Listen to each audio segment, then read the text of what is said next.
j'aimerais vous remercier, vous, les militantes, les militants. J'aimerais aussi remercier les milliers de personnes qui ont choisi de déposer le bulletin de vote Nouveau Front Populaire dans la 3e circonscription du Val-de-Marne.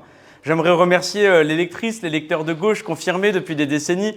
J'aimerais remercier tous ces jeunes qui, pour la première fois, ont déposé un bulletin de vote dans une urne. J'aimerais remercier ces dégoûtés de la politique qui ont choisi de nous rejoindre parce qu'ils y ont vu en nous un espoir.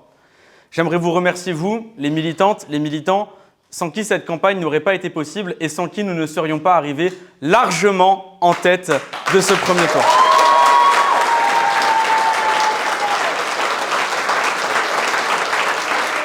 Alors, bien sûr, évidemment, c'est la ferveur militante. Bien sûr, évidemment, lorsqu'on voit les résultats dans cette circonscription, on a le sourire aux lèvres, on est fiers de ce qu'on a fait. Mais pour autant, vous et moi, on a vu la même chose à 20h.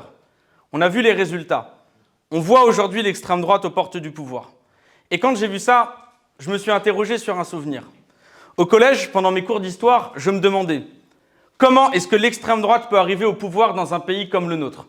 Quels sont les mécanismes et comment est-ce qu'on peut expliquer le déni qui fait que ces évidences laissent passer l'extrême droite au pouvoir ? Aujourd'hui, j'ai la réponse. Aujourd'hui, nous avons toutes et tous la réponse. Des décennies de politique libérale, violente, la retraite à 64 ans, passée à coup de 49.3, la loi travail, les politiques d'extrême droite, les mots sur le bruit et l'odeur, la déchéance de nationalité, la loi asile et immigration votée entre la Macronie et le Rassemblement national. La construction d'un duel entre Emmanuel Macron et Marine Le Pen. La folie d'Emmanuel Macron qui a choisi aujourd'hui de mettre Jordan Bardella et Marine Le Pen au pouvoir à Matignon dans les élections qui viennent. Parce que lorsqu'il dresse un signe égal entre la France insoumise et le Rassemblement national, qu'est-ce qu'il dit ? Il dit à d'honnêtes gens, restez chez vous. Ne faites pas barrage à l'extrême droite. Ne laissez pas le Nouveau Front Populaire construire une alternative dans le pays. Et quand je vois tout ça, quand je vois le bilan des 7 années de mandat d'Emmanuel Macron, je m'interroge. Qu'est-ce qu'il a mis dans l'urne aujourd'hui ? Et quand je vois ces 7 dernières années, je me dis qu'Emmanuel Macron a mis un bulletin de vote Rassemblement national dans l'urne aujourd'hui. Quand je vois ces médias possédés par 9 milliardaires, quand je vois le service public qui censure la parole de gauche de Guillaume Meurice, quand je vois ces chaînes privées qui sont devenues des meetings permanents pour l'extrême droite, Pascal Praud sur CNews, Geoffroy Lejeune sur le JDD, Cyril Hanouna sur C8 et même son émission de propagande sur Europe 1 qui a certainement servi d'émission de propagande pour le Rassemblement national, tous ces médias sont possédés par 9 milliardaires qui possèdent 90% de la presse. Et comme toutes les personnes qui se gavent dans ce pays, ils ont fait un choix. Le programme économique de Marine Le Pen qui continuera de gaver ceux qui se gavent sur le dos du peuple. Il suffit de regarder le grand oral du MEDEF pour s'en rendre compte, où vous avez des grands patrons qui se cachent derrière les petites entreprises qu'ils ne défendent pas et qui n'ont pas du tout intérêt au programme du Rassemblement national. Et ils disent, écoutez, nous, égoïstement, entre le programme du Nouveau Front Populaire et le programme du Rassemblement national, nous, grands patrons, avons plutôt intérêt au programme de l'extrême droite, donc nous ne soutiendrons pas le Nouveau Front Populaire. On en revient à la vieille rengaine, plutôt Hitler que le Front Populaire. Et c'est pourquoi je veux m'adresser à ces personnes qui ne sont pas forcément d'accord avec moi, qui ne sont pas forcément d'accord avec nous. Ces personnes qui croient encore aux mots liberté, égalité, fraternité, qui marchent dans les pas de grands personnages de l'histoire. Et je veux leur dire, l'abbé Pierre n'aurait pas eu la main qui tremble. Simone Veil n'aurait pas eu la main qui tremble en allant voter dimanche prochain. Je veux m'adresser à tous ceux qui ne votent plus, à tous ceux qui disent « voter, ça ne change rien ».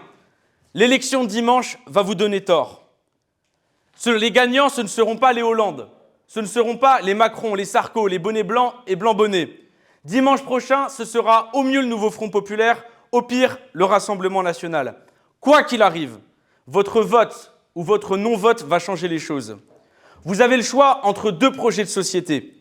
Le premier, c'est celui qu'on connaît trop bien. Ça s'appelle l'ultralibéralisme. Et c'est Marine Le Pen qui va l'aggraver. Oui, avec le programme du Rassemblement national, il y aura plus de misère. Il y aura plus de précarité. Il y aura plus de ces familles, de ces parents, de ces enfants, de ces jeunes, de ces étudiants à la distribution alimentaire. Il y aura plus de ces enfants qu'on connaît, qui ne mangent qu'un seul repas, celui qu'ils ont à l'école. Il y aura plus de cette société où le paradis des ultra-riches se fait sur l'enfer de la misère du peuple. Une société encore plus raciste, où l'expulsion de familles étrangères de HLM mettra des enfants et des parents dans la rue, où l'ostracisation des binationaux stigmatisera nos concitoyennes, nos concitoyens, où le racisme exacerbé continuera de priver d'emploi des personnes dont la couleur de peau ne plaît pas à un patronat, continuera d'exacerber les violences policières. Et oui, le projet du Rassemblement national, ce sera aussi un projet violent pour nos aînés, notamment quand on voit l'horrible projet de Marine Le Pen avec la retraite à 66 ans pour nos aînés.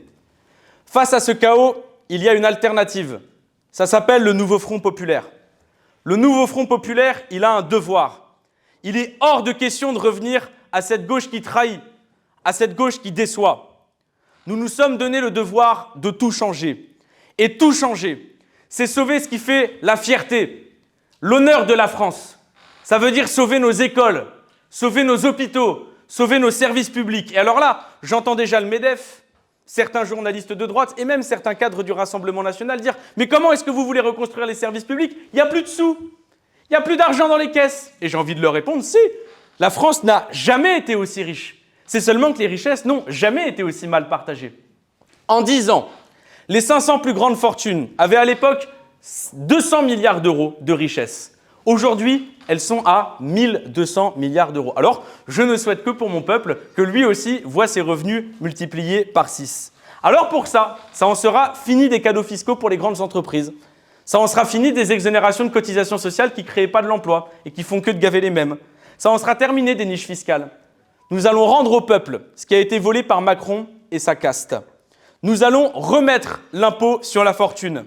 Nous allons taxer les super profits des énergéticiens, de ceux qui se sont gavés sur le dos de vos courses et des agriculteurs. Et nous allons mettre en place un impôt en 14 tranches et non plus en 5. Parce qu'aujourd'hui, Bernard Arnault ne paye que 2% de taxes, ma boulangère en paye 15% et nous voulons avoir 14 tranches d'impôts qui permettent d'avoir un impôt juste. Et je le dis fermement, celles et ceux qui vivent avec moins de 4 000 € ne verront pas leur impôt augmenter. Et pour celles et ceux qui vivent avec plus de 4 000 €, ils verront des écoles dans un bon état. Ils n'auront plus à payer les médicaments. Ils verront les factures d'énergie baisser. Le véritable projet d'union, c'est celui du Nouveau Front populaire et c'est l'alternative au projet de division qu'est celui du Rassemblement national. Alors, je veux m'adresser à celles et ceux qui ne sont pas d'accord avec moi. Je veux m'adresser à ces femmes et à ces hommes qui sont dégoûtés de la politique. Je veux m'adresser à celles et ceux qui n'y croient plus, qui pensent que ça ne sert à rien d'aller voter. Je veux m'adresser à toutes les personnes qui, certes, peut-être ne sont pas d'accord avec moi, certes, ne votent pas, mais croient encore en ces mots. Liberté, égalité, fraternité. Je veux leur dire dimanche prochain, ne tremblez pas. Soyez à la hauteur de l'histoire. L'heure est grave. Le Rassemblement national est à 34% à l'échelle nationale. Entre 65 et 85 députés du Rassemblement national ont été élus au premier tour. Si on ne fait rien, si vous ne faites rien, ceux qui sont les héritiers de ce qui a écrit les pages les plus sombres de notre histoire pourraient avoir une majorité à l'Assemblée nationale, pourraient avoir un Premier ministre à Matignon. Si on ne fait rien, ce qui nous rend fiers de la France, ce qui fait qu'on l'aime, les mots liberté, égalité, fraternité n'auront plus de sens. Alors, dimanche, vous avez le pouvoir de changer les choses. Vous avez le pouvoir de les empêcher de nous voler notre pays, mais surtout de reconstruire ce qui nous rend fiers. Dimanche, ne tremblez pas. Vous avez le pouvoir de tout changer. Dimanche, votez pour le Nouveau Front populaire. Dimanche, redonnez ces belles couleurs à la France. Et surtout, dès demain, nous repartons en campagne, nous gagnons la France et nous gagnons la 3e circonscription du Val-de-Marne.